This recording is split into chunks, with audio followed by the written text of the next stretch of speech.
La salita alle 7 chiesette di Monselice si colora di viola con le preghiere e i canti in spagnolo della comunità peruviana che ha celebrato domenica la ricorrenza del Cristo de los Milagros, il Signore dei Miracoli.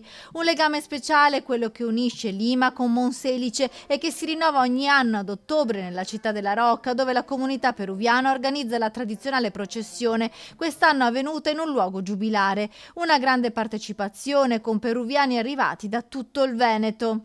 Molta gente che arriva qua a Monselice per festeggiare, onorare al nostro Cristo Moreno, che è internazionale, dove possiamo festeggiare tutti i peruviani, anche italiani, di tutto il Veneto. Dopo la messa, la processione con le tappe ad ogni chiesetta e poi, come ogni anno, il rosario fatto di palloncini volato in cielo e i balli tradizionali con gli abiti tipici bianchi e viola.